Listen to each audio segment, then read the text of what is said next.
কেরলের ওয়েনারে ভূমিধসে জারির মৃত্যু মিছিল। এখনো পর্যন্ত মৃত্যুর সংখ্যা বেড়ে দাঁড়িয়েছে 276, নিখোঁজ 200-এরও বেশি।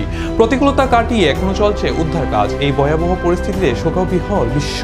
প্রধানমন্ত্রী নরেন্দ্র মোদীকে শোকবার্তা আমেরিকায় ও রাশিয়ার। ওয়েনারের সেনাবাহিনীর সঙ্গে যুদ্ধকার্যে নেমেছে নৌসেনা ও বায়ুসেনা। প্রতিকূল আবহাওয়াতেই চলছে ধ্বংসস্তূপ আটকে পড়া মানুষের বের করে আনার কাজ। এই কঠিন সময় ভারতকে সমবেদনা জানিয়ে পাশে থাকার বার্তা দিয়েছেন মালদ্বীপ। এবার প্রধানমন্ত্রী নরেন্দ্র মোদী এবং রাষ্ট্রপতি দ্রৌপদী মুর্মু, আমেরিকার রাষ্ট্রপতি ও রাশিয়ান পাঠিয়েছেন শোক বার্তা।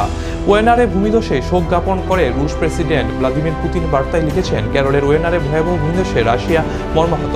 এই কঠিন সময়ে আমরা ভারতের পাশে রয়েছি। এই দুর্যোগ যারা প্রাণ হারিয়েছেন তাদের পরিবারের প্রতি আমাদের গভীর সংবেদনা রয়েছে। প্রার্থনা করি আহতরা যেন দ্রুত সুস্থ হয়ে ওঠে, উদ্ধার কাজ যেন নিরাপদে সম্পন্ন হয়।